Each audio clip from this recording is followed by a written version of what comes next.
Hey welcome back. I am Dharmendra sir from DS institute doctor Mukherjee Delhi. मेरे प्यारे बच्चे, मैं आपको अंग्रेजी बोलने का एक छोटा सा नुस्खा दे रहा हूँ। हम लोग क्या शुरू किए हैं कि ताकि आप सबसे पहले बोलना सीखो, और उसके लिए क्या है, प्रैक्टिस करवा रहा हूँ। मैं आपको बिना बुलवाए छोड़ने वाला कहाँ हूँ। मैं तो हर तरह के सेंटेंस को बुलवा करके ही छोड़ूंगा। उसके लिए करना क्या है कि हम लोग धीरे धीरे एक एक सेंटेंस को ले चलेंगे और हर सेंटेंस को बोलने का प्रयास करेंगे। आपने अब तक जितना भी सीरीज बनाया, हमने ये आपका 5वां सीरीज शायद रहा होगा, 4 आपने देख लिया होगा कि इसी तरह के वर्ड्स को प्रयोग करके सेंटेंस के प्रयोग करके सारे लोग जितने भी इंग्लिश स्पीकर हैं ना, जितने भी अंग्रेजी बोलने वाले हैं ना, इन्हीं शब्दों को प्रयोग करके बोलते हैं। तो फिर आप पीछे क्यों रहेंगे मेरे दोस्त, आप भी आगे बढ़िए और आप भी बोलने का प्रयास करिए।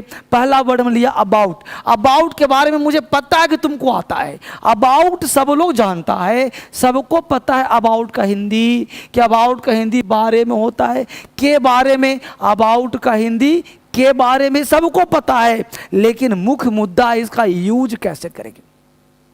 हम लोगों को यह जानना है कि अबाउट का यूज सेंटेंस में कैसे होगा। तो पहले 2-2 वर्ड जोड़ेंगे, फिर बड़े बड़े सेंटेंस बनाना सिखाऊंगा। अभी बस मेरे साथ लगे रहो, ये पूरा सीरीज कंप्लीट करो। हमने कहा अबाउट के बारे में, इसके बारे में, अबाउट दिस, इस बारे में, अबाउट दिस, उस बारे में, इसके नज़दीक जिसको तुम छू सकते हो वहाँ दिस का प्रयोग करना, जो तुम्हारी पहुँच के बाहर है उसके लिए दैट का प्रयोग करना।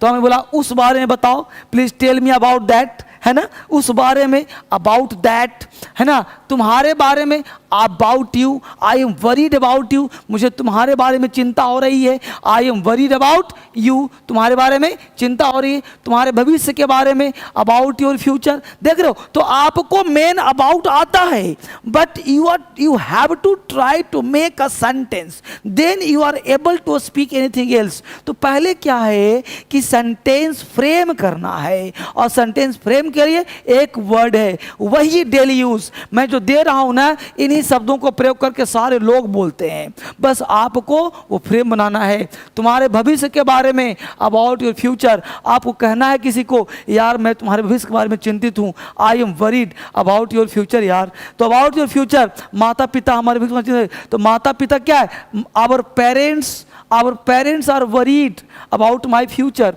तो about my future, about your future, about his future, तो उसके भविष्य के बारे में।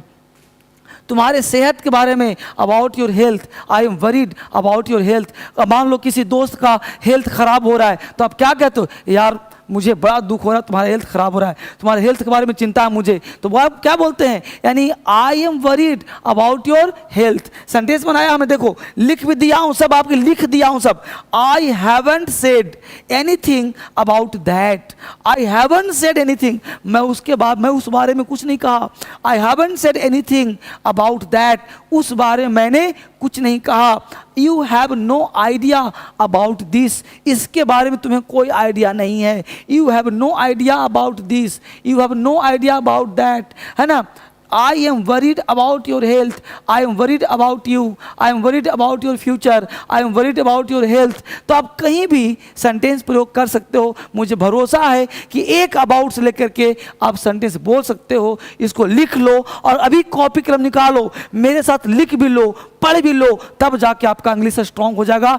एक एक वर्ड सिखा रहा हूँ और उसको पूरा एग्जाम्पल के साथ दे रहा हूँ ताकि आपको बोलना आ जाए। अगर देखो फिर से लिखा अबाउट, अबाउट वही वर्ड है, लेकिन यहाँ पे हिंदी क्या लिया, लगभग। आपको लगभग बोलना है। समय पर यही अबाउट काम नहीं आता, लेकिन प्रैक्टिस कर लोगे मेरे साथ ना, तो ये अबाउट हमेशा काम आएगा। राइट, अबाउट का मतलब लगभग।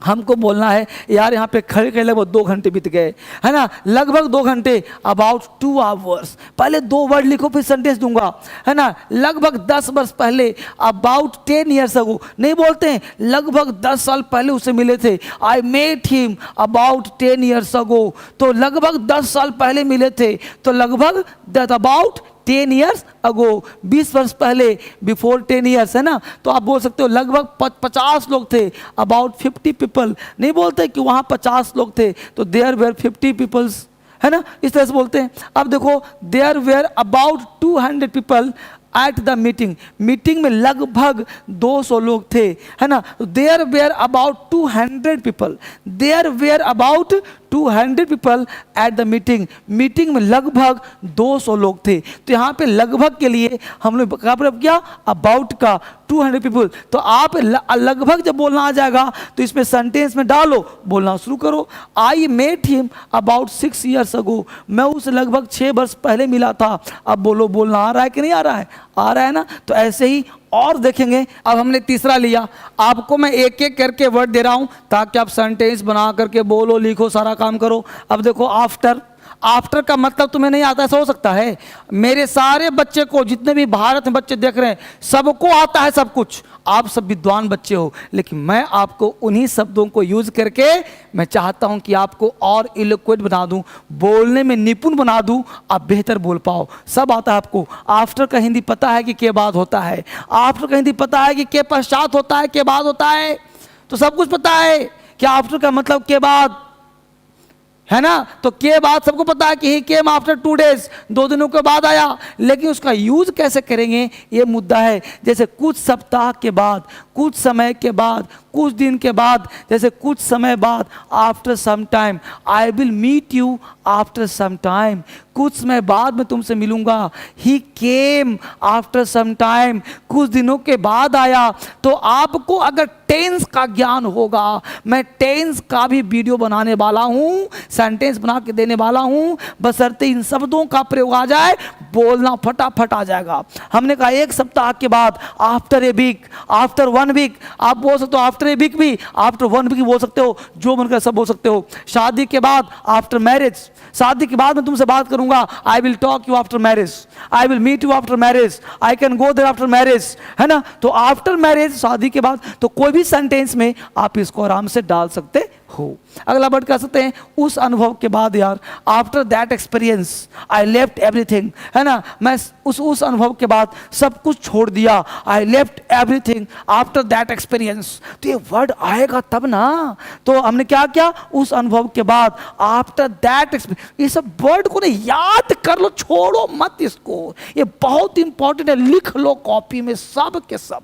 छुट्टियों के बाद, आफ्टर हॉलीडे, छुट्टियों के बाद मैं विदेश जाऊंगा, I will go abroad after holiday, है ना। छुट्टियों के बाद स्कूल में जाऊंगा, after holiday I will go to school. तो कहीं भी इसका प्रयोग कर सकते हो। Everything has changed after that experience, सब कुछ बदल गया है आफ्टर दैट एक्सपीरियंस, उस एक्सपीरियंस के बाद, उस अनुभव के बाद सब कुछ चेंज हो गया है।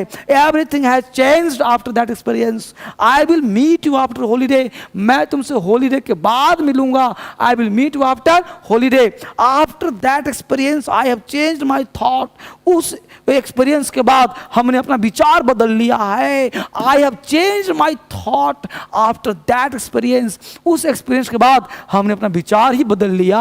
अब बताओ, समझ में आ रहा है, अच्छा लग रहा है। तो पूरे भारत में क्रांति फैलानी अंग्रेजी की, हर बच्चा सीखेगा और हर लोग सीखेंगे अंग्रेजी। बस एक एक वर्ड के साथ बड़े बड़े सेंटेंस तो आप यूं ही बना लोगे, और बड़े बड़े सेंटेंस तो मैं दूंगा, लेकिन ये जो चीज़ दे रहा हूं ये यूट्यूब पे नया चीज़ है, इसको सीखो और अपने लाइफ में प्रयोग करो।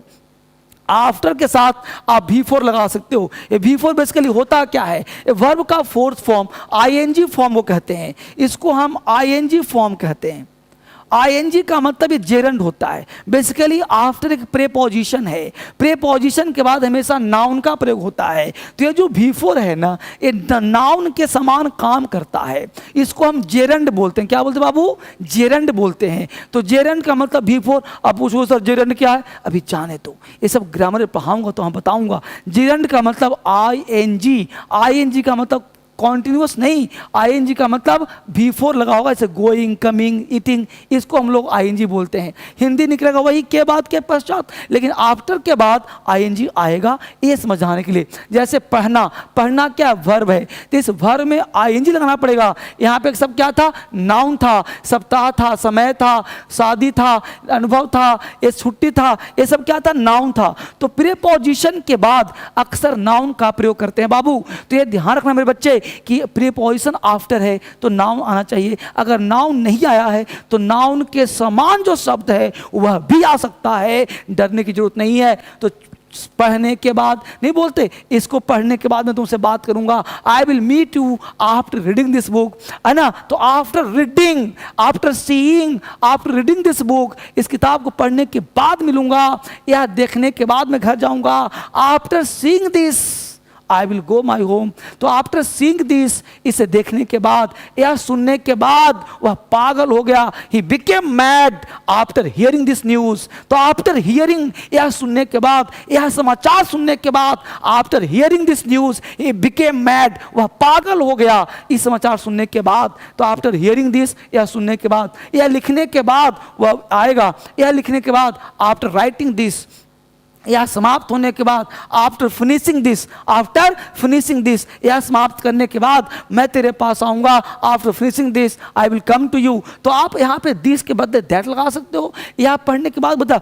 वह पढ़ने के बाद, after reading that, after seeing that, after hearing that, after writing that. तो जैसे मन करे मोड़ के तरोड़ के आप सेंटेंस फ्रेम कर सकते हो मेरे बच्चे, बोल सकते हो। एक बात और मैं कहना चाहता हूं, अगर आप अंग्रेजी एक सिस्टमेटिक ढंग से, एक नियमतः पढ़ना चाहते हो कि नहीं सर हमको आपका क्लास चाहिए, तो मैं पढ़ाता हूं ना, मैं दिल्ली में ऑफलाइन क्लास देता हूं, एक सिस्टमेटिक पढ़ाता हूं। यूट्यूब तो एक जरिया है तुम्हें सिखाने का, जिसके थ्रू छोटे मोटे 10 मिनट 20 मिनट में सीखते हो। लेकिन आपको 1.5 घंटे का कंप्लीट बैच चाहिए कि नहीं सर मैं आपसे पढ़ना चाहता हूं बेसिक ग्रामर, मैं पढ़ना चाहता हूं स्पीकिंग, मैं पढ़ना चाहता हूं एसएससी के लिए, यूपीएससी के लिए, दुनिया के किसी एग्जाम की तैयारी के लिए पढ़ना चाहता हूं सर आपसे, तो आ जाओ ना दिल्ली। दिल्ली कौन सा बहुत दूर है, आप दिल्ली आ जाइए, हमेशा बैच स्टार्ट होता है। आप उस बैच में इनरोल होकर के 3-4 महीने रह करके दिल्ली में बढ़िया से कोर्स कंप्लीट कर सकते हैं। अब आपके साथ मजबूरी है, मान लो आप हाउस वाइफ हैं, मान लो आप नौकरी करते हैं, आप कहीं जॉब करते हैं, आप दिल्ली नहीं आ सकते, मजबूरी है, कोई बात नहीं, मोबाइल बैच ले लीजिए, घर बैठ के क्लास लीजिए, मेरा ऑनलाइन क्लास मोबाइल बैच, अपने लैपटॉप पर, अपने टीवी पर, अपने हर जगह पे आप क्लास करिए, आप घर बैठ के पढ़ सकते हैं, कोई टेंशन की बात नहीं। मोबाइल बैच ले लीजिए, घर बैठ के अध्ययन करिए, मोबाइल पे, लैपटॉप पे, टीवी पे, उसके लिए कुछ नहीं करना है, वेबसाइट पे जाना है www.dselenglish.com, और डिस्क्रिप्शन में सब चल तो रहा है, यहाँ देखो नीचे सब कुछ लिखा हुआ है, और सारे वीडियोज में लिंक भी करवा दूंगा आज से, आज के बाद सारे वीडियो में लिंक मिलेगा, कैसे ले ऑनलाइन एडमिशन, सब सिस्टम भी आपका लिंक मिलेगा। पहला आप जाना मैसेज वाले में, वहाँ मिल जाएगा। तीसरी बात, आप पढ़ रहे हो, आप सीख रहे हो कि नहीं सीख रहे हो, इसके लिए टेस्ट देते हो, आप एसएससी की तैयारी करते हो, यूपीएससी टेस्ट देते हो, उसके लिए भी वेबसाइट पे जाओ। 365 रुपया में 365 टेस्ट है, बढ़िया टेस्ट है, और उसमें सिर्फ अंग्रेजी का नहीं दिया हूं, अंग्रेजी भी है, रीजनिंग भी है, जीएस भी है, मैथ्स भी है, सब है। तो जितना मन करे टेस्ट भी दो, सब सुविधा आपके लिए दिया हूं। तो आप जैसे भी है आप करो, बस आप बस करो, और कमेंट करके मुझे बताओ भी क्या और क्या क्या चाहिए, कैसे चाहिए। इस पे बहुत सारा काम करने वाला हूं आपके लिए, एक से एक वीडियो करने वाला हूं, आप बस लगे रहें, करते रहें। धर्मेंद्र सर हमेशा आपके लिए काम करते हैं।